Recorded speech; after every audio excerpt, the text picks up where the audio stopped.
Hello everyone. आज की इस वीडियो में हम डिस्कस करेंगे क्लास 12th की पॉलिटिकल साइंस की जो हमारी फर्स्ट बुक है इसके मोस्ट इंपॉर्टेंट क्वेश्चन। इसमें मैं आपको लॉन्ग क्वेश्चन कराने वाला हूँ जिसमें आपके 4 मार्क्स के एंड 6 मार्क्स के दोनों तरह के क्वेश्चन इस वीडियो में आपको मिल जाएंगे। दोनों तरह के क्वेश्चन कवर हो जाएंगे, ठीक है। अगर आपने अभी तक नहीं पढ़ा है सही तरीके से तो आप इस वीडियो को देख लो, क्योंकि इसमें मोस्ट इंपॉर्टेंट क्वेश्चन का कलेक्शन किया हुआ है जो कि प्रीवियस ईयर के आए हुए क्वेश्चन भी है। तो बहुत ज़्यादा चांस है कि ऐसे ही क्वेश्चन आपको बोर्ड एग्जाम में देखने को मिलेंगे, ठीक है।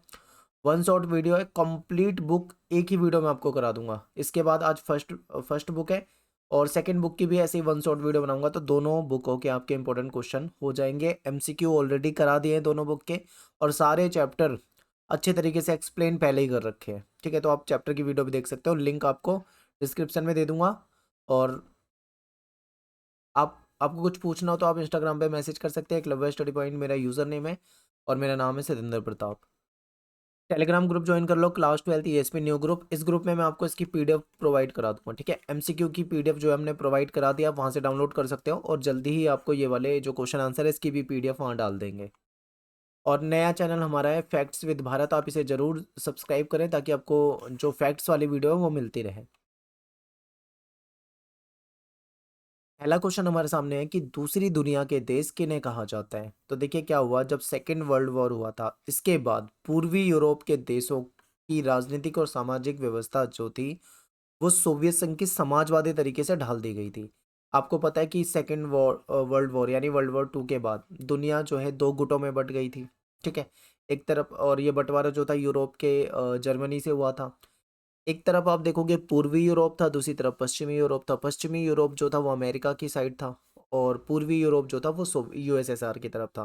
तो पूर्वी यूरोप में समाजवाद को अपनाया गया था, ठीक है, जो यूएसएसआर का जो ग्रुप था।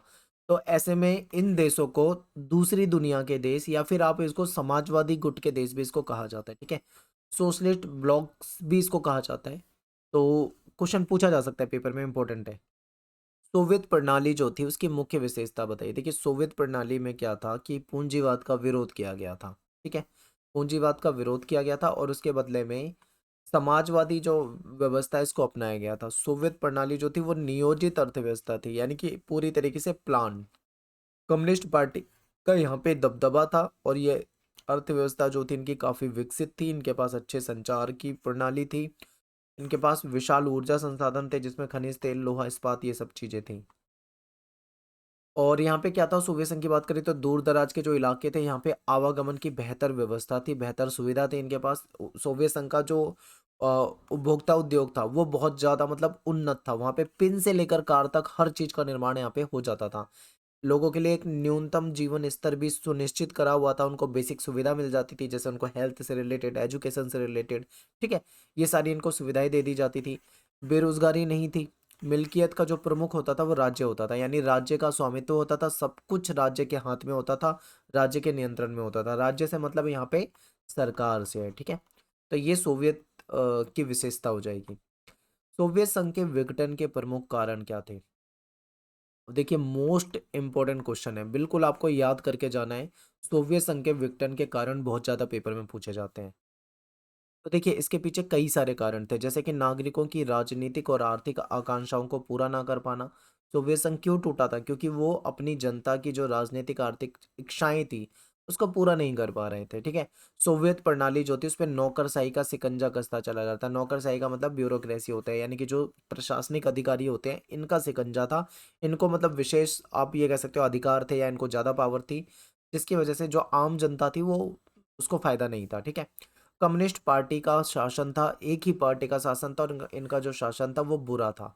जनता के प्रति जवाबदेह नहीं थे ये, ठीक है। तो ये भी एक रीजन था।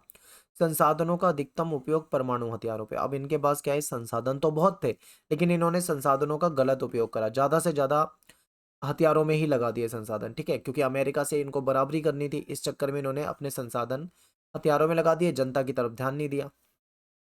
प्रौद्योगिकी और बुनियादी ढांचे में पश्चिम के मुकाबले पीछे रह गए थे ये, यानी कि जो पश्चिमी देश थे, अमेरिका वाला जो गुट था वो इनसे काफ़ी आगे निकल गया था टेक्नोलॉजी के मामले में, ठीक है। रूस की प्रमुखता, आप देखो सोवियत संघ जो था वो 15 गणराज्यों को मिलाकर बना था, लेकिन 15 में से एक ऐसा था रूस जिसकी सबसे ज़्यादा चलती थी, तो इसकी वजह से जो बाकी के 14 थे उनको अनदेखा, इग्नोर सा फील होता था कि सारी जो वैल्यू है वो रूस को ही दी जाती है, जिसकी वजह से वो भी खुश नहीं थे। फिर गोर्बाचेव जो थे, इन्होंने यहाँ पे सुधारों का प्रयास किया और इनके सुधारों का विरोध हुआ और कम्युनिस्ट पार्टी के ही लोगों ने इसका विरोध कर दिया। देखो, गोर्बाचेव जो आए थे वो सुधार करने के लिए आए थे, लेकिन इनके सुधार जो थे उल्टे पड़ गए। अर्थव्यवस्था जो थी वो गतिरुद्ध हो गई थी, उपभोक्ता वस्तुओं की कमी होने लगी थी, राष्ट्रवादी भावनाओं का उभार आया, लोग मतलब सोवियत वाली प्रणाली से बाहर निकलना चाहते थे। और सोवियत प्रणाली जो थी वो सत्तावादी हो गई थी। सत्तावादी का मतलब होता है कि जो सत्ता में बैठ जाए वो बस अपने तरीके से चले, जनता के प्रति उनका व्यवहार अच्छा ना हो, जनता के लिए वो काम ना करें, बस अपना फायदा देखें, तो इसे सत्तावादी व्यवस्था कहते हैं। तो इनकी जो प्रणाली थी वो सत्तावादी हो गई थी। जो इनकी कम्युनिस्ट पार्टी थी वो जनता के प्रति जवाबदेह नहीं थी। ठीक है, तो इतने सारे कारण हैं। अब आपके पेपर में 6 नंबर में आ जाता है मान लीजिए क्वेश्चन, तो आपको केवल 6 पॉइंट लिखने हैं और उसको दो दो तीन तीन लाइन में एक्सप्लेन कर देना है। अगला क्वेश्चन देखते हैं, सोवियत संघ के विघटन के परिणाम बताओ। देखो, विघटन के कारण और विघटन के परिणाम बहुत ज्यादा पूछे जाते हैं। तो परिणाम में क्या बताओगे, आपकी शीत युद्ध की समाप्ति होगी, यानी जैसे ही सोवियत संघ खत्म हो जाता है 1991 में, तो शीत युद्ध खत्म हो जाता है, क्योंकि सोवियत संघ ही नहीं बचा। जब यूएसए और यूएसएसआर थे तो ही तो शीत युद्ध था ना। जब ये एक खत्म हो जाएगा तो अपने आप ही शीत युद्ध की समाप्ति हो गई। फिर क्या है कि हथियारों की होड़ समाप्ति हो गई, क्योंकि दोनों के बीच में हथियारों की होड़ थी, एक खत्म हो गया तो अपने आप ही हथियारों की होड़ खत्म हो गई। विचारधाराओं की लड़ाई, आपको पता है इनके बीच में विचारधारा की लड़ाई थी, उसका अंत हो गया था। विचारधारा क्या, यूएसए कहता था पूंजीवादी व्यवस्था अच्छी है, सोवियत जो संघ था उसका कहना था कि जो इनकी समाजवादी व्यवस्था है वो ज्यादा अच्छी है। तो ये विचारधाराओं की भी लड़ाई थी जो कि खत्म हो गई थी। विश्व जो था एक ध्रुवीय बन गया, पहले दो ध्रुव थे, यानी यूएसए और यूएसएसआर, दो गुट में बटी हुई थी दुनिया। अब यूएसएसआर के खत्म होने के बाद यूएसए यानी कि एक ध्रुवीय हो गया, अमेरिका का ही वर्चस्व बचा। सोवियत संघ का टूटना, आपको पता है सोवियत संघ जब टूटा था तो नए देशों का उदय हो गया था, क्योंकि जो जो यूएसएसआर बना था वो 15 गणराज्यों को मिला के बना था, 15 रिपब्लिक्स को मिला के बना था। लेकिन जब वो टूट गया तो ये जो सारे देश थे, अब ये इनका नए देशों के रूप में उदय हुआ। अब ये जहां चाहे वहां जा सकते थे। ठीक है, रूस सोवियत संघ का उत्तराधिकारी बन गया, ये इसके कुछ परिणाम हुए हैं। शॉक थेरेपी क्या है, शॉक थेरेपी से रिलेटेड क्वेश्चन पेपर में कई बार पूछ लेते हैं। तो देखिए, शॉक थेरेपी का शाब्दिक अर्थ है आघात पहुंचा के उपचार करना। यानी कि जैसे ही साम्यवाद का पतन होता है, इसके बाद सोवियत संघ के जो गणराज्य थे उनको विश्व बैंक और अंतर्राष्ट्रीय मुद्रा कोष के द्वारा निर्देशित एक मॉडल था जिसको शॉक थेरेपी कहा जाता है, इसको अपनाना पड़ा था। इस मॉडल के तहत क्या करना था, जो पुरानी इनकी साम्यवादी व्यवस्था थी उसको छोड़ना था और पूंजीवाद को अपनाना था। यानी पुरानी व्यवस्था से नई व्यवस्था की तरफ जाना था, इसे ही शॉक थेरेपी कहते हैं। ठीक है, शॉक थेरेपी की मुख्य विशेषता बतानी है। तो इसमें क्या था कि मिल्कियत का प्रमुख निजी स्वरूप, यानी पहले जो सोवियत संघ व्यवस्था थी वहां पे मिल्कियत जो होती थी, मिल्कियत का मतलब जो भी वहां पे जो भी व्यवस्था थी वो पूरी की पूरी पहले क्या होती थी, राज्य के हाथों में होती थी। अब उसको खत्म करके निजी हाथों में चला गया है। राज्य की संपदा जो होती थी, जो पहले राज्य के हाथ में होती थी, सरकार के हाथ में होती थी, अब वो उसका निजीकरण कर दिया गया। सामूहिक फार्म जो होते थे उसको निजी फार्मों में बदल दिया गया। अब मुक्त व्यापार को ज्यादा महत्व दिया जाने लगा। पहले क्या करते थे, आपस में व्यापार करते थे, नहीं, लेकिन अब इन्होंने मुक्त व्यापार यानी दूसरे देशों से व्यापार पे ज्यादा ध्यान दिया। मुद्राओं की आपसी परिवर्तनीयता हुई, पश्चिमी देशों की आर्थिक व्यवस्था से इनका जुड़ाव होने लगा और पूंजीवाद के अलावा किसी भी वैकल्पिक व्यवस्था को स्वीकार नहीं किया गया। बस केवल और केवल पूंजीवाद को स्वीकार करना था, यही शॉक थेरेपी की विशेषता थी। शॉक थेरेपी के क्या परिणाम हुए, मोस्ट इंपॉर्टेंट, काफी ज्यादा आता है शॉक थेरेपी के परिणाम। तो जैसे ही इन्होंने शॉक थेरेपी अपनाई, देखो शॉक थेरेपी को ये सोच के अपनाया गया था कि शॉक थेरेपी को अपनाने के बाद इनकी जो अर्थव्यवस्था है वो बेहतर हो जाएगी। ठीक है, यानी कि अगर ये अमेरिका वाली नीति को अपना लेंगे तो अमेरिका की तरह डेवलप हो जाएंगे, ये सोचा था इन्होंने। लेकिन इसके परिणाम बिल्कुल अपोजिट हो गए, उल्टे हो गए। पूरे क्षेत्र की अर्थव्यवस्था तहस नहस हो गई। रूस का जो औद्योगिक ढांचा था पूरी तरीके से चरमरा उठा। 90% जो इनके उद्योग थे वो निजी कंपनी को बेच दिए गए। महत्वपूर्ण जो उद्योग थे, जो जिनकी मतलब कीमत ज्यादा होती थी, उनको काफी कम कीमतों में बेच दिया गया। इसे इतिहास की सबसे बड़ी गराज सेल के नाम से भी जानते हैं। ठीक है, रूस की जो मुद्रा थी रूबल, इसमें गिरावट आ गई, जिसके कारण महंगाई बढ़ गई। खाद्यान्न जो था उसका इनको बाहर से आयात करना पड़ा। सरकार पहले क्या करती थी, सब्सिडी देती थी ताकि जनता को मतलब कम पैसों में चीजें मिल जाए। तो अब वो रियायतें खत्म कर दी गई। अमीर और गरीब लोगों के बीच में एक तीखा विभाजन हो गया। अमीर जो थे वो ज्यादा अमीर हो गए और गरीब जो थे वो ज्यादा गरीब हो गए, इनके बीच में खाई हो गई। ठीक है, एक क्वेश्चन है नया टॉपिक से जुड़ा हुआ है आपके, अरब क्रांति से क्या अभिप्राय है, विस्तार से समझाइए। तो 21वीं शताब्दी में लोकतांत्रिक व्यवस्थाओं और पश्चिम एशियाई देशों में लोकतंत्रीकरण के लिए नए विकास का उदय हुआ। होता क्या है कि अरब स्प्रिंग जो है एक आंदोलन है। ये आंदोलन कहाँ से शुरू हुआ था? ये एक घटना से शुरू हुआ था, जिस पे अरब स्प्रिंग पे मैंने ऑलरेडी एक डीप वीडियो बनाई हुई है 2 पार्ट में। उस वीडियो को जरूर देखना, 2 पार्ट में आपको समझाया। मैं उसका भी लिंक आपको टेलीग्राम पे और यहाँ पे डिस्क्रिप्शन में दे दूंगा, ठीक है। तो होता क्या है कि ट्यूनेशिया नाम का एक देश है, वहाँ पे एक व्यक्ति था, उसके साथ कुछ गलत हुआ जिसके कारण उसने आत्महत्या कर ली। वहां से ये स्टोरी शुरू होती है और बाद में एक आंदोलन बन जाता है। तो इस प्रकार की परिघटना को अरब स्प्रिंग के रूप से जाना जाता है, जिसकी शुरुआत 2009 में 10 में हो गई थी। ट्यूनेशिया में ये प्रारंभ हुआ था और इसने बाद में अरब देशों की तरफ अपनी जड़ें जमा ली थी। यहाँ पे क्या था कि जनता जो थी वो भ्रष्टाचार से, बेरोजगारी से, गरीबी से परेशान थी, इसलिए इन्होंने संघर्ष शुरू किया था। ये संघर्ष एक बाद में एक राजनीतिक आंदोलन बन गया। यहाँ से लाइन, हर एक लाइन से एक क्वेश्चन बन जाता है, ध्यान से रखना। फिर ये संघर्ष क्या हुआ, धीरे धीरे एक राजनीतिक आंदोलन हो गया, क्योंकि जनता जो थी वो, जो उस समय में निरंकुश तानाशाही शासन था, उसकी वजह से ये सारी समस्या को मानती थी, ठीक है। यानी कि अरब स्प्रिंग एक घटना से शुरू होती है, एक घटना से, एक व्यक्ति की आत्महत्या से। उसके बाद क्या होता है, ये एक बहुत बड़ा आंदोलन हो जाता है और अरब देशों में आंदोलन फैलने लग जाता है। इसमें क्या होता है, लोग जो थे वो विरोध करने के लिए सड़कों पे आ जाते हैं। मुद्दा होता है भ्रष्टाचार, बेरोजगारी, निर्धनता, इसके खिलाफ। ट्यूनेशिया में उदित लोकतंत्र की मांग, ट्यूनेशिया में लोकतंत्र की मांग की गई, जो कि पश्चिम एशिया के जो मुस्लिम बहुल अरब देशों में फैल गई। यहाँ पे भी लोकतंत्र की मांग होने लगी। हुस्नी मुबारक जो थे 1979 के पश्चात मिस्र में सत्ता में थे। एक बड़े स्तर पर लोकतांत्रिक विरोध प्रदर्शन के परिणाम स्वरूप इनकी व्यवस्था, इनकी सत्ता जो थी ध्वस्त हो गई। इसके बाद अरब क्रांति का जो प्रभाव था वो यमन में पहुंच गया, बहरीन में पहुंच गया, लीबिया, सीरिया, अरब देशों में भी ये चीजें पहुंचने लगी। यहाँ की जनता ने भी विरोध करना शुरू कर दिया और यहाँ पे भी लोकतंत्र की जागृति हुई, समझ रहे हो। यानी कि कहने का मतलब ये है कि एक आंदोलन शुरू होता है, जो कि बाद में एक राजनीतिक घटना के रूप में राजनीतिक आंदोलन बन जाता है। और हर जगह किस चीज की मांग की जाती है, लोकतंत्र की मांग की जाती है। और ये किसके खिलाफ था, भ्रष्टाचार के खिलाफ था, बेरोजगारी के खिलाफ था, ठीक है। अरब स्प्रिंग जो है ये अरब विद्रोह जो है, इसकी उद्देश्य बताइए। तो इसमें ये जो इसका उद्देश्य था, शासन व्यवस्था में सुधार। यानी ये चाहते थे कि शासन व्यवस्था में सुधार आए, लोकतंत्र आए, यानी कि लोकतंत्र की स्थापना पे बल देते थे। शिक्षा, विकास और रोजगार के लिए इन्होंने आवाज उठाई थी। समानता के लिए इन्होंने आवाज उठाई थी, ठीक है। अरब स्प्रिंग के कारण क्या थे? तो कारण था गरीबी। गरीबी के कारण ये आंदोलन हो पाया। बेरोजगारी बहुत थी, इसके कारण आंदोलन हो पाया। भ्रष्टाचार के कारण हो पाया। सोशल मीडिया का प्रभाव, क्योंकि जब वो व्यक्ति, मोहम्मद बाउजू जी कुछ इस तरीके से नाम था उसका, जब उसकी मृत्यु होती है तो उसकी जो वीडियो है वो फेसबुक पे वायरल हो जाती है, ठीक है। फेसबुक पे वायरल होती है, जहां से वो पूरे दुनिया में फैल जाती है। और उसके बाद ये आंदोलन जो था बिल्कुल उग्र हो जाता है। तो सोशल मीडिया का भी प्रभाव है और सत्तावादी शासन का विरोध, ये सभी इसके कारण बन जाते हैं। इसके बाद एक क्वेश्चन है, ग्लासनोस्ट और पेरेस्ट्रोइका से क्या अभिप्राय है? देखिए जो मिखाइल गोर्बाचेव थे, उन्होंने सोवियत संघ में सुधारों की नीति चलाई थी, ठीक है। जिसमें राजनीतिक सुधार थे, लोकतंत्रीकरण की नीति थी। और इन्हीं सुधारों को ग्लासनोस्त और पेरेस्ट्रोइका के नाम से भी जानते हैं, क्योंकि ये रशियन वर्ड है, रशिया की भाषा के वर्ड है। तो ग्लासनोस्त का मतलब यहाँ पे खुलापन होता है और पेरेस्ट्रोइका का मतलब पुनर्रचना होता है, ठीक है। अगला क्वेश्चन है कि सत्ता के नए केंद्र से क्या अभिप्राय है? शीत युद्ध के बाद दुनिया के सामने कुछ ऐसे संगठन और देश ताकतवर बन के उभरे, प्रभावशाली बनकर सामने आए, जिससे ये स्पष्ट हो गया था कि ये संगठन या फिर यह देश अमेरिका की जो एक ध्रुवीयता है उसके सामने विकल्प बन सकते हैं। विश्व राजनीति में दो ध्रुवीय व्यवस्था के टूटने के बाद क्लियर हो चुका था कि राजनीतिक और आर्थिक सत्ता के नए केंद्र कुछ हद तक अमेरिका की जो ताकत है उसको सीमित कर सकते हैं या उसको प्रभावित कर सकते हैं, ठीक है।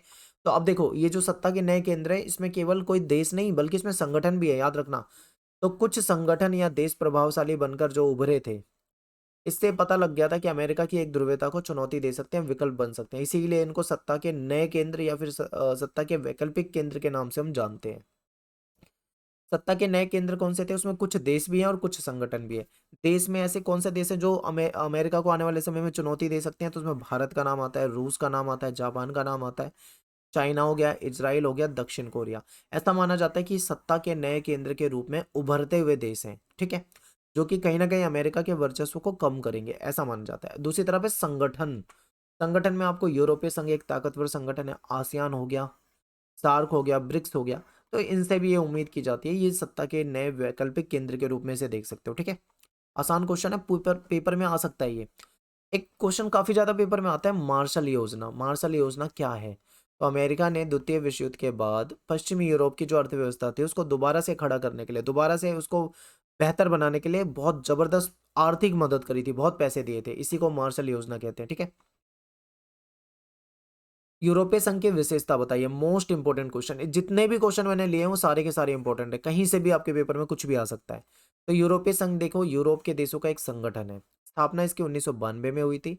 और शुरू में तो ये एक आर्थिक संगठन के रूप में काम करता था, लेकिन बाद में राजनीतिक संगठन के रूप में बदलने लगा।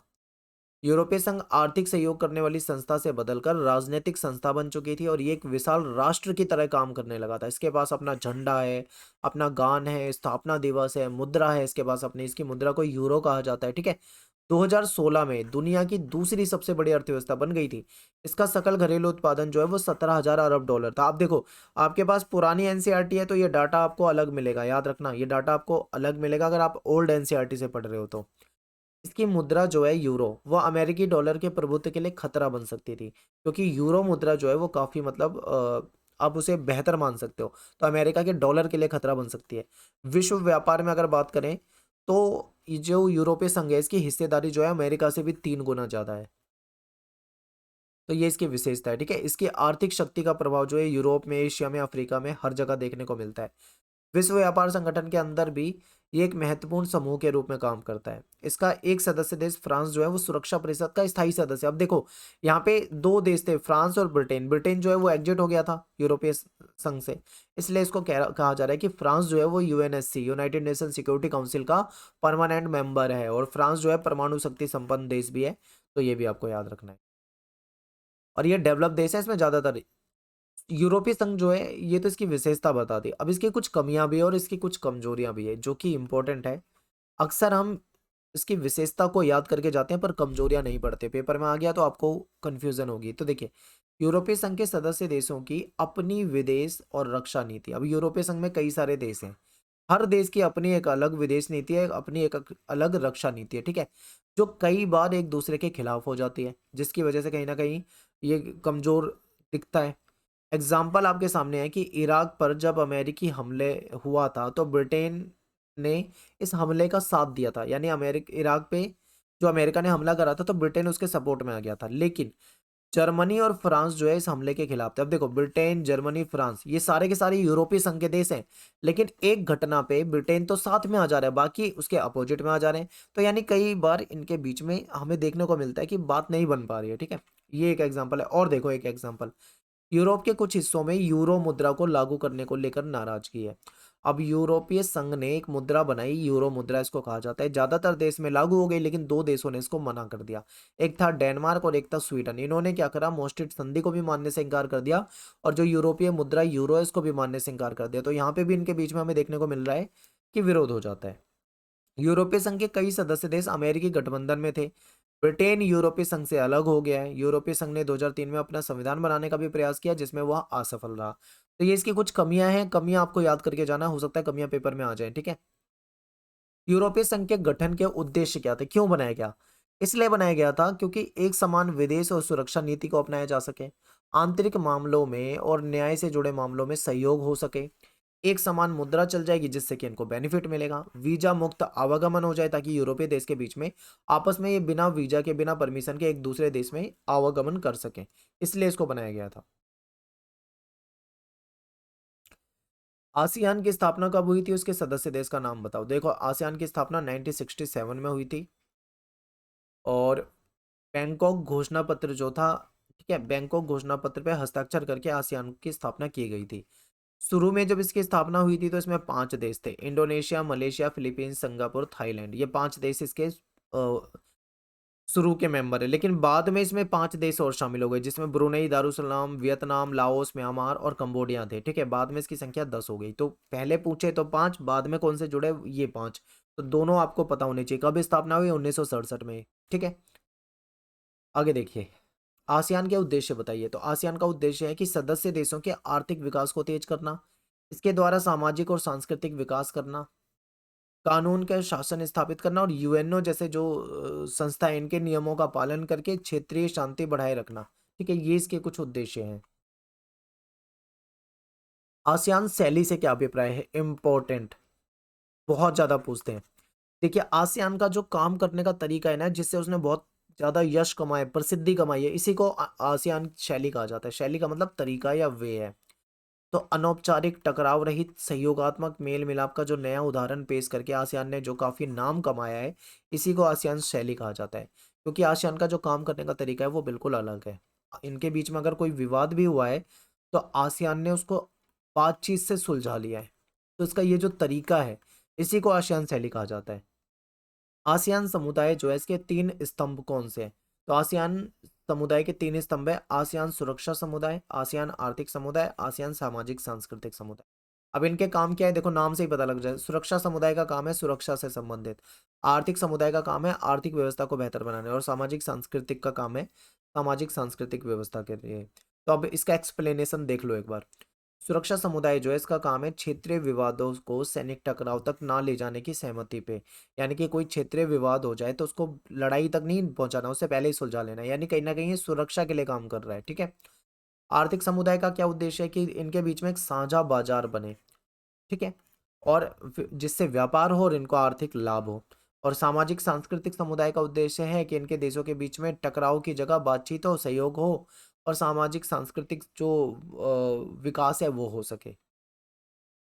सार्क की स्थापना कब हुई थी? इसका उद्देश्य क्या है? सार्क जो है, जिसको दक्षेस कहा जाता है, या 8 दिसंबर 1985 को इसकी स्थापना हुई थी। और इसमें स्थापना के समय में 7 देश शामिल थे।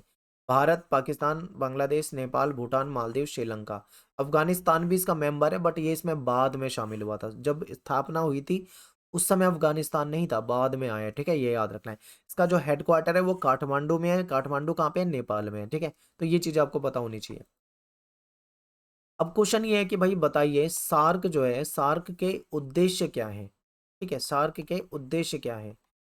तो दक्षिण एशिया का ये संगठन है, तो दक्षिण एशिया के देशों में जनता का विकास हो, उनकी जो लाइफस्टाइल है उसमें सुधार हो, ये इसका उद्देश्य है। दक्षिण एशिया के देश जो हैं वो आत्मनिर्भर बने, उनकी जनता आत्मनिर्भर बने, ये इसका उद्देश्य है। आर्थिक विकास करना इसका उद्देश्य है। सांस्कृतिक सामाजिक विकास करना, आपसी सहयोग करना इसका उद्देश्य है। मान लो आपस में विवाद हो जाए तो उसको बातचीत के जरिए निपटारा करना, ये भी इसका उद्देश्य है। आपसी विश्वास बढ़ाकर व्यापार को बढ़ाना भी इसका उद्देश्य है। तो ये इसके उद्देश्य है, स्क्रीनशॉट ले लो। हालांकि मैं इसकी पीडीएफ डाल दूंगा, आप पीडीएफ डाउनलोड करके वहां से पढ़ सकते हो। ठीक है। सार्क क्यों असफल रहा? इंपॉर्टेंट। सार्क जब इतना अच्छा ही है तो ये असफल क्यों हो गया? ये क्वेश्चन भी आ जाता है। तो देखिए, सार्क जो है, इसके सदस्य देशों के आपसी विवाद है। अब आप एक बार देखो कि इसके सदस्य कौन से हैं, ध्यान से देखो। यहाँ पे देखो कैसे नहीं बनती है। भारत की पाकिस्तान से नहीं बनती, भारत की कई बार बांग्लादेश से नहीं बनती, बांग्लादेश की पाकिस्तान से नहीं बनती है। ठीक है, और श्रीलंका के साथ भी भारत का विवाद हो जाता है कभी कभी। भूटान, मालदीव, इनका मतलब ये जितने देश हैं इनके आपस में नहीं बन रही है। तो यही कारण है जिसकी वजह से ये सफल नहीं हो पाया। तो इसके सदस्य देशों में आपसी विवाद है। ठीक है, जिसके कारण ये सफल नहीं हो पाया। आपसी व्यापार इनके बीच में कम है। भारत पाकिस्तान का संघर्ष जो है एक मुख्य कारण है, हमेशा से संघर्ष बना रहता है।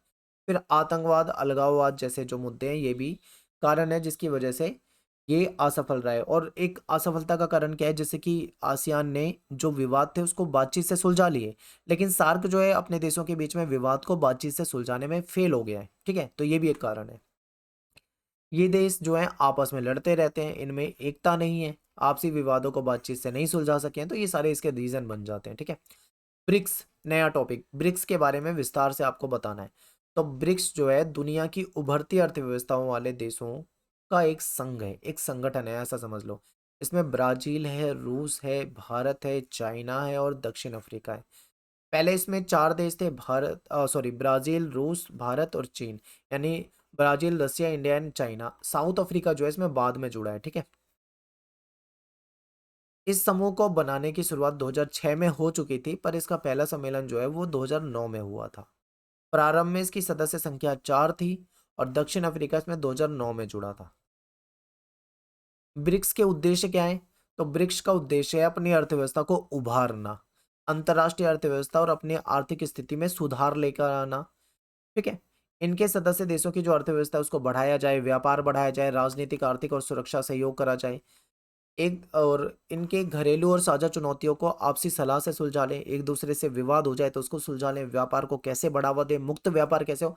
बहुत सारे इसके उद्देश्य हैं, तो आप ये बता सकते हो। प्रत्येक राष्ट्र की आंतरिक नीति, जो अपनी इंटरनल पॉलिसी होती है, उसमें क्या है, हस्तक्षेप, यानी उसमें कोई हस्तक्षेप ना करे, ये इसका एक उद्देश्य है।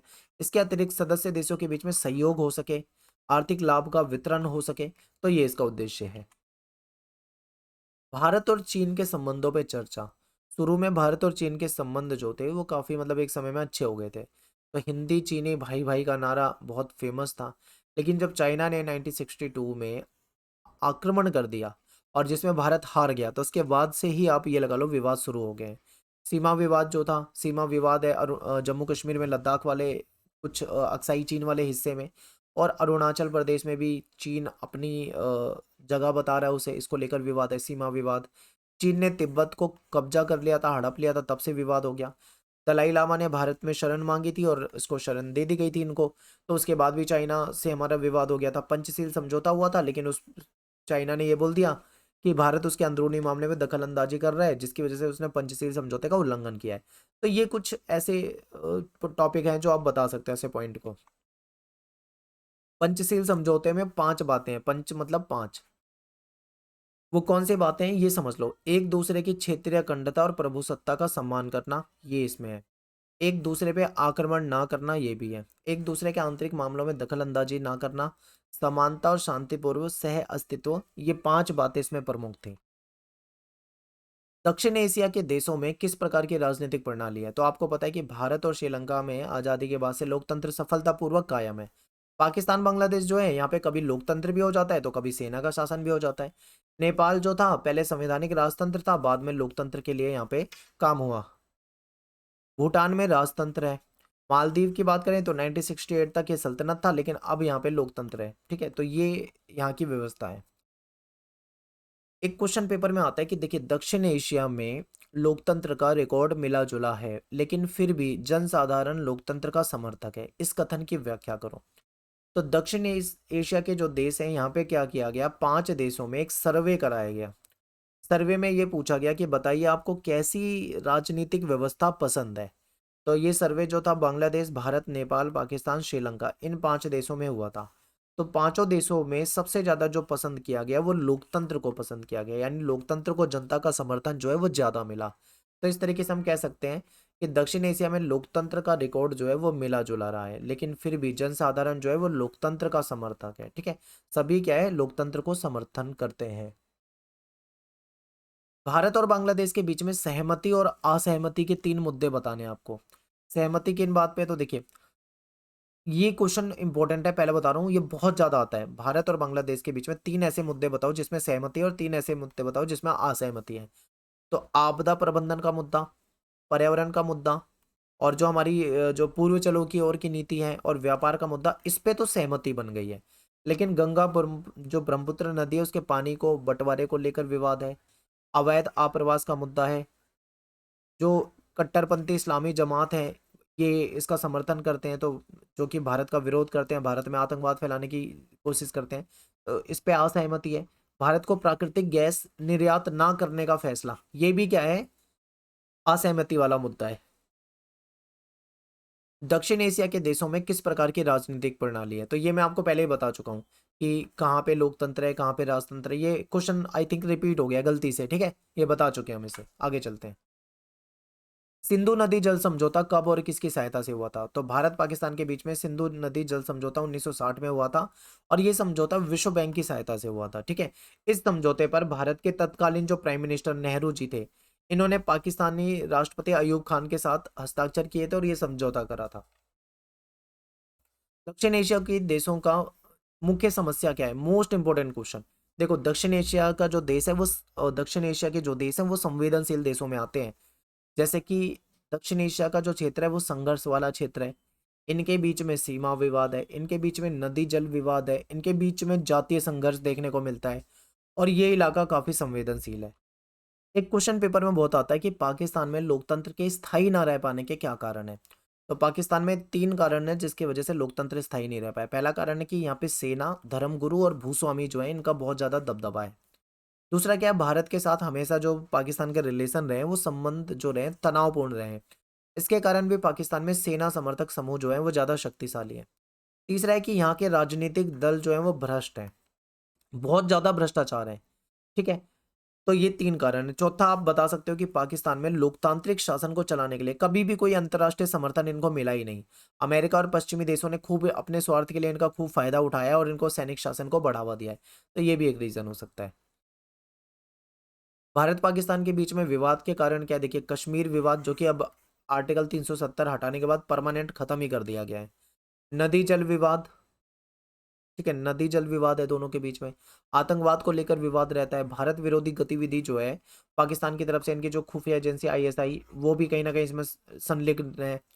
फिर जो सर्किट रेखा है यहाँ पे सीमा विवाद है, सियाचिन ग्लेशियर को लेकर विवाद है। तो ये कुछ मुद्दे हैं जो विवाद के कारण है।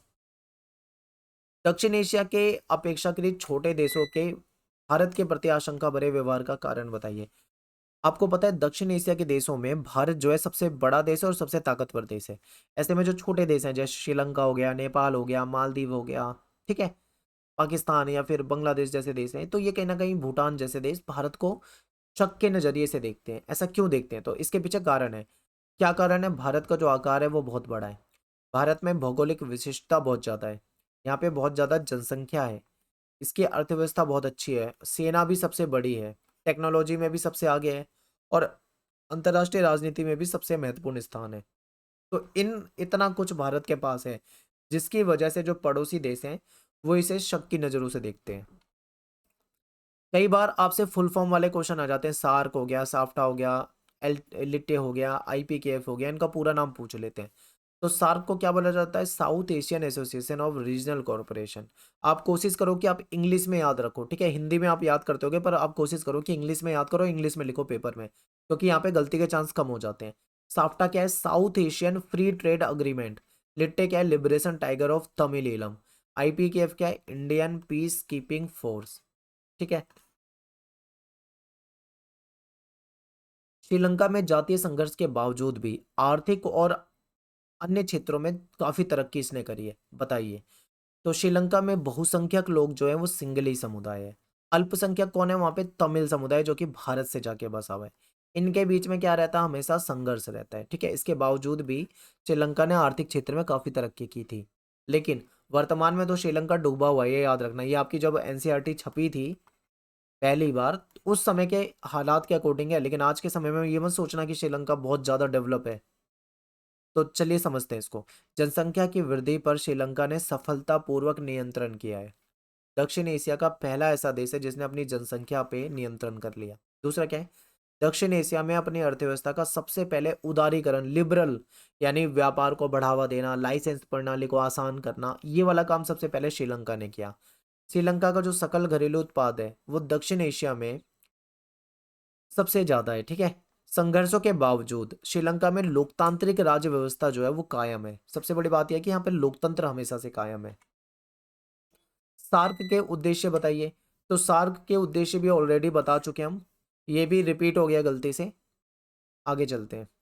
अंतर्राष्ट्रीय संगठन की आवश्यकता क्यों होती है? Important question. हमें यूएनओ जैसे अंतर्राष्ट्रीय संगठन की जरूरत क्यों है? तो देखिए, एक कारण है कि अंतर्राष्ट्रीय विवादों का शांतिपूर्ण समाधान करने के लिए ऐसे संगठन चाहिए। फिर युद्ध हो जाए तो उसमें रोकथाम के लिए भी अंतर्राष्ट्रीय संगठन सहायक होते हैं। विश्व के आर्थिक विकास में भी ये सहायक होते हैं। प्राकृतिक आपदा आ जाए या महामारी आ जाए तो उससे निपटने के लिए भी ये काम करते हैं। अंतर्राष्ट्रीय सहयोग को ये बढ़ावा देते हैं। और वैश्विक ताप वृद्धि जैसे ग्लोबल वार्मिंग जैसे मुद्दे हैं, इस पे कोई एक देश काम नहीं कर सकता, दुनिया के सभी देशों को साथ आना पड़ेगा। तो ऐसे में भी अंतर्राष्ट्रीय संगठन जो है काम आ जाते हैं। एक क्वेश्चन काफी आता है कि यूएनओ के अंग कौन से हैं? तो यूएनओ में सचिवालय आ जाता है, सुरक्षा परिषद आ जाता है, आर्थिक और सामाजिक परिषद, महासभा हो गया, अंतर्राष्ट्रीय न्यायालय हो गया, न्यायिकता परिषद जो कि बाद में खत्म कर दिया गया था। ठीक है, तो ये इसके महत्वपूर्ण अंग है। अगला क्वेश्चन है कि सुरक्षा की पारंपरिक धारणा जो है, ये गलती से धरना हो गया, इसको धारणा कर लो। ठीक है, धारणा से क्या अभिप्राय है? तो देखिए ऐसा माना जाता है सुरक्षा की पारंपरिक धारणा में कि जो हमें खतरे होते हैं वो दो तरह के खतरे होते हैं, ठीक है। पारंपरिक धारणा में क्या माना जाता है कि खतरे जो होते हैं वो दो तरह के होते हैं। एक तो होता है बाहरी खतरा और एक होता है आंतरिक खतरा। बाहरी खतरा में ये कहा जाता है कि इसमें सैन्य हमला होता है, यानी कि कोई पड़ोसी देश हो सकता है, इसमें जनसंहार हो सकता है, इसमें शक्ति संतुलन जैसी चीजें हो सकती है, गठबंधन, शस्त्रीकरण, ये चीजें हो जाती है, ठीक है। आंतरिक खतरे में कानून व्यवस्था, अलगाववाद, गृह युद्ध, ये चीजें आ जाती है। सुरक्षा की अपारंपरिक धारणा के अंतर्गत विश्व की सुरक्षा के सामने प्रमुख खतरे कौन से हैं? आतंकवाद, मानव अधिकार से संबंधित खतरे, वैश्विक निर्धनता, शरणार्थियों की समस्या, बीमारी जैसे एड्स हो गया, बर्ड फ्लू हो गया, सार्स हो गया, ये सारे क्या हैं? अपारंपरिक धारणा के अंतर्गत आने वाले खतरे हैं। सहयोग मूलक सुरक्षा से क्या अभिप्राय है? देखिए सहयोग मूलक सुरक्षा, आपको पता है दुनिया में कुछ ऐसे मामले होते हैं जहां पे हथियार से या सेना से उसको नहीं सुलझाया जा सकता, ताकत से नहीं सुलझाया जा सकता, ऐसे में जरूरत होती है सहयोग की। दुनिया अगर सहयोग करे तो ये मामले सुलझ सकते हैं, इसी को सहयोग मूलक सुरक्षा कहते हैं, ठीक है। तो समझिए सहयोग मूलक सुरक्षा की अवधारणा अपारंपरिक खतरों से निपटने के लिए सैन्य संघर्ष की बजाय, मतलब सेना की बजाय, अंतर्राष्ट्रीय सहयोग की रणनीति से है, ठीक है। यानी अंतर्राष्ट्रीय सहयोग किया जाना चाहिए, एक रणनीति तैयार की जानी चाहिए, और जो सैन्य बल है वो अंतिम उपाय के रूप में प्रयोग किया जाना चाहिए। सहयोग मूलक सुरक्षा में विश्व के विभिन्न देश जैसे कि अंतर्राष्ट्रीय संगठन आ जाएंगे इसमें, यूएनओ, विश्व बैंक, या फिर जो एनजीओ है, रेड क्रॉस, एमनेस्टी इंटरनेशनल, या फिर जो प्रमुख हस्तियां नेल्सन मंडेला, मदर टेरेसा, ये शामिल हो जाते हैं। अब कैसे, देखिए कहने का मतलब ये है कि यहाँ पे सेना काम नहीं आती। दुनिया में कुछ ऐसे मुद्दे, जैसे मान लो गरीबी है, गरीबी एक समस्या है। अब इसके लिए सेना थोड़ी काम आएगी, सेना थोड़ी हथियारों को यूज करके गरीबी खत्म कर देगी, नहीं। ऐसे में क्या चाहिए होगा? सहयोग चाहिए होगा, ठीक है। सहयोग करके ही ये चीजें खत्म की जा सकती है। मान लो कोई महामारी आ जाए तो ऐसे में सहयोग मूलक सुरक्षा की जरूरत पड़ती है। एक क्वेश्चन काफी आता है, ये बिल्कुल रट के जाना, इंपॉर्टेंट है, पेपर में बहुत पूछा जाता है, इस चैप्टर से सबसे ज्यादा यही क्वेश्चन पूछते हैं कि भारत की सुरक्षा नीति के चार घटक बताइए। मैंने आपको जो सैंपल क्वेश्चन पेपर करवा रखे हैं दो, उसमें मैंने आपके बहुत इंपॉर्टेंट क्वेश्चन कराए हुए हैं, तो आप प्लीज सैंपल क्वेश्चन पेपर भी जरूर देख के जाना पेपर से पहले, बिल्कुल याद करके। मोस्ट इंपॉर्टेंट क्वेश्चन है, उसमें से बहुत क्वेश्चन आपके पेपर में देखने को मिलेंगे। तो सुरक्षा नीति के चार घटक, मान लो आप भारत के प्राइम मिनिस्टर हो, आप भारत को सुरक्षित करने के लिए चार ऐसे कौन से कदम उठाओगे? आप इस तरीके से सोचो क्वेश्चन को। तो आप क्या करोगे? सबसे पहले सेना को मजबूत करोगे, ठीक है। फिर क्या है? देश के अंदरूनी सुरक्षा, देश में अलगाववाद हो गया या लड़ाई झगड़े हो रहे हैं उसको खत्म करोगे। फिर क्या करोगे? देश के आर्थिक विकास पे ध्यान दोगे ताकि देश आर्थिक रूप से मजबूत बने, और अंतर्राष्ट्रीय संस्थाओं को मजबूत करना, ये चार महत्वपूर्ण काम है।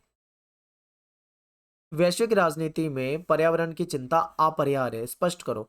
आपको पता है कि पहले पर्यावरण की समस्या तो कोई समस्या नहीं मानी जाती थी, लेकिन 1960 के दशक के बाद से 1980 के दशक में पर्यावरण को ज्यादा महत्व दिया जाने लगा। यानी 60 से 80 के बीच में, इन 20 से 30 सालों में अगर आप देखोगे तो ज्यादा पर्यावरण को महत्व दिया जाने लगा था। तो पर्यावरण में क्या क्या समस्या है? तो देखिए, एक तो पोल्यूशन बढ़ रहा है, ओजोन परत में छेद, पीने के पानी की कमी हो गई, जैव विविधता को खतरा पहुंच रहा है, जंगल काट दिए गए हैं, उपजाऊ जमीन खत्म हो गई है, मत्स्य भंडार खत्म हो रहे हैं, चरागाह तेजी से कम हो रहे हैं, जल चक्र गड़बड़ाने लगा है, प्राकृतिक संसाधन खत्म होने लगे हैं, जनसंख्या विस्फोट हो रहा है। तो ये महत्वपूर्ण समस्या है, इसको देखकर आज पूरी विश्व चिंता कर रहा है। एक क्वेश्चन इस चैप्टर से बहुत आता है, चैप्टर नंबर 8 से, कि साझी जिम्मेदारी लेकिन अलग अलग भूमिका, साझी परंतु अलग अलग जिम्मेदारी, अलग अलग लैंग्वेज में आता है, ठीक है। तो ये इसका मतलब क्या है? तो देखो इसे समझिए। दो तरह के देश हैं दुनिया में, एक है विकासशील, जो अभी विकास कर रहे हैं, ठीक है, और एक है विकसित, जो अपना विकास कर चुके हैं। विकसित में आपके अमेरिका जैसे देश आ जाएंगे, जापान जैसे देश आ जाएंगे, ठीक है। विकासशील में भारत जैसे देश आ जाएंगे, नेपाल जैसे देश आ जाएंगे, ऐसे जो देश आते हैं। अब देखो यहाँ पे समस्या क्या आ रही है? समस्या ये आ रही है कि दुनिया के विभिन्न देशों ने पर्यावरण को नुकसान जरूर पहुंचाया है। आज ये जो ग्लोबल वार्मिंग है उसमें सभी का योगदान है। विकासशील देशों का जो पर्यावरण के पोल्यूशन में योगदान है वो कम है, इन्होंने बहुत कम नुकसान पहुंचाया है, और जो विकसित देश है इन्होंने सबसे ज्यादा नुकसान पहुंचाया है। ऐसे में क्या कहा जा रहा है कि सभी को मिलकर पर्यावरण के लिए काम करना चाहिए। तो जो विकासशील देश हैं कह रहे हैं कि हमने तो कम नुकसान पहुंचाया पर्यावरण को, इसीलिए हमारी जिम्मेदारी जो है वो कम होनी चाहिए, ठीक है। हमने तो अभी अभी औद्योगिकरण करना शुरू करा है, हमारा जो प्रति व्यक्ति कार्बन उत्सर्जन है वो बहुत ही कम है, लेकिन इन्होंने तो औद्योगिकरण कर रखा है, इन्होंने पर्यावरण को नुकसान पहुंचा रखा है, तो इनको ज्यादा जिम्मेदारी निभानी चाहिए, ये बात है। लेकिन जो विकसित देश है ये कहते हैं नहीं, दोनों को बराबर जिम्मेदारी निभानी चाहिए। ठीक है, ये कहते हैं कि दोनों को बराबर जिम्मेदारी निभानी चाहिए, यहाँ पे हो जाता है विवाद। तो ऐसे में ये तो कन्फर्म है कि साझी जिम्मेदारी, यानी कि दोनों की जिम्मेदारी, विकासशील देशों की भी जिम्मेदारी है, विकसित देशों की भी जिम्मेदारी है, यानी जिम्मेदारी तो साझी है, लेकिन भूमिका अलग अलग होनी चाहिए, क्योंकि इन्होंने कम पहुंचा है तो कम करें और इन्होंने ज्यादा पहुंचा है तो ज्यादा करें। ये यही इस क्वेश्चन का आंसर है। ठीक है, आई होप आपको समझ में आया होगा। अब चलिए समझते हैं। वैश्विक साझी संपदा की सुरक्षा को लेकर विकसित और विकासशील देशों का मत जो है, यानी इनके विचार जो है वो अलग है। विकसित देश अपनी सुरक्षा की जिम्मेदारी सभी देशों में बराबर बांटना चाहते हैं, चाहे कहते हैं कि बराबर मतलब जिम्मेदारी हो। लेकिन विकासशील देश जो हैं वो कहते हैं कि विकसित देश जो हैं, जो ये बराबर वाली बात कर रहे हैं, इसका विरोध करते हैं। कहते हैं कि पहला ये है कि साझी संपदा को प्रदूषित करने में विकसित देशों की भूमिका जो है वो ज्यादा है, इन्होंने ज्यादा नुकसान पहुंचाया है। दूसरा ये है कि विकासशील देश जो है अभी विकास की प्रक्रिया में है, अभी तो इन्होंने विकास शुरू करा, अभी तो औद्योगिकरण आया है यहाँ पे। अतः साझी संपदा की सुरक्षा के संबंध में विकसित देशों की जिम्मेदारी जो है वो ज्यादा होनी चाहिए, विकासशील देशों की जिम्मेदारी जो है वो कम होनी चाहिए, यही बात है। ठीक है, तो आगे पूछा हुआ है कि इस विचार को कैसे लागू कर सकते हैं, तो इसको कैसे लागू कर सकते हैं, इसके उपाय। पर्यावरण संरक्षण हेतु अंतर्राष्ट्रीय कानून विकासशील देशों के अनुकूल हो, यानी कि अंतर्राष्ट्रीय कानून जो बनाए वो ऐसे बनाए जो विकासशील देशों के पक्ष में हो। ठीक है, पर्यावरण संरक्षण हेतु संयुक्त कोष होना चाहिए, एक फंड होना चाहिए। व्यक्तिगत, क्षेत्रीय, राजकीय, राष्ट्रीय और अंतर्राष्ट्रीय प्रयास होने चाहिए।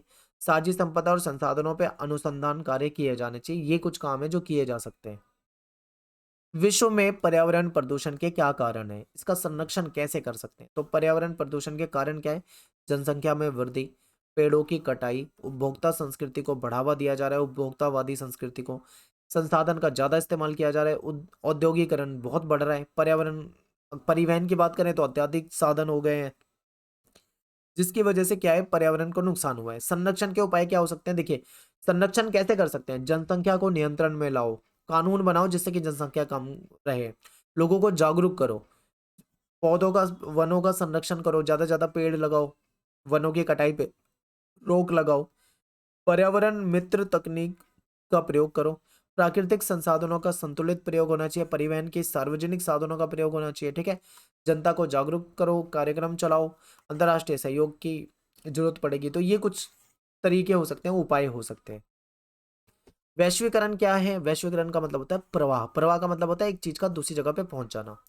प्रवाह जो है कई तरह से हो सकता है, पूंजी एक जगह से दूसरी जगह पहुंच जाए, वस्तु एक जगह से दूसरी जगह पहुंच जाए, श्रम या फिर विचार, ये क्या है, ये एक जगह से दूसरी जगह पहुंच रहे हैं तो उसको वैश्वीकरण के तहत रखा जाएगा। इसको भूमंडलीकरण भी कहा जाता है, ग्लोबलाइजेशन भी कहा जाता है। ये एक बहुआयामी अवधारणा है।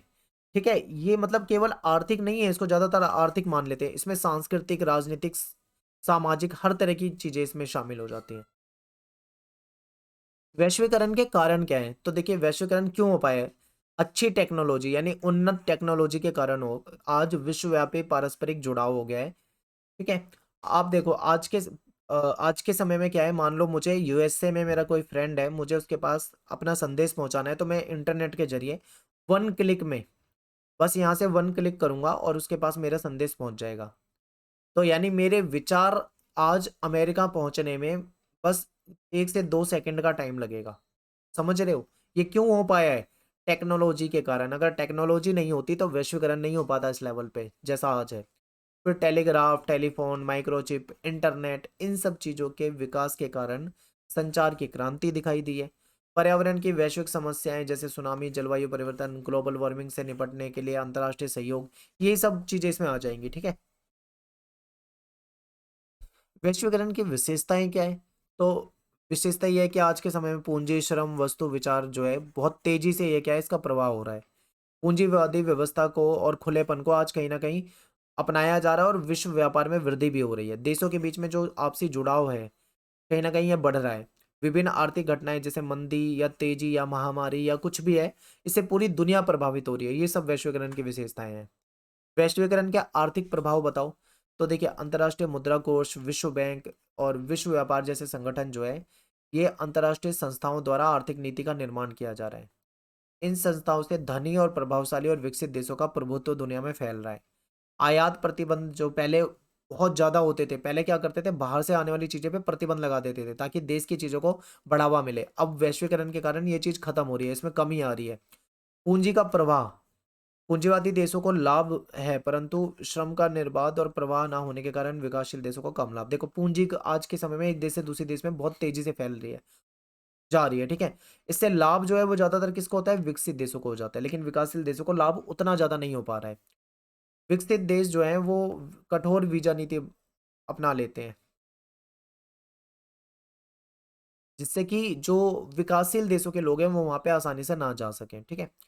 तो ये कुछ इसके आप आर्थिक प्रभाव बता सकते हो, इसका सांस्कृतिक प्रभाव ज़्यादा आता है। ये वाला क्वेश्चन ज़्यादा पेपर में पूछा जाता है, ये इम्पोर्टेंट ज़्यादा है। तो देखो आज के समय में क्या है, लोगों के खान-पान में बदलाव हो रहा है, पहनावे में बदलाव हो रहा है, सांस्कृतिक परिवर्तन हो रहा है। उनकी जो प्राचीन संस्कृति है वो खत्म होती जा रही है, सब पश्चिमी सभ्यता की ओर अग्रसर हो रहे हैं। कहीं न कहीं उनकी संस्कृति पे बुरा प्रभाव पड़ रहा है, आप ये कह सकते हो। तो ये कुछ सांस्कृतिक प्रभाव हो रहे हैं। तो यहाँ पे अपनी पूरी बुक के मोस्ट इंपोर्टेंट क्वेश्चन मैंने डिस्कस कर दिया। आई होप आपको समझ में आए होंगे। वीडियो को 2 बार 3 बार देखो। ये क्वेश्चन बिल्कुल तैयार करके जाओ। मिलते हैं आपसे नेक्स्ट वीडियो में। Thanks for watching. जय हिंद, जय भारत।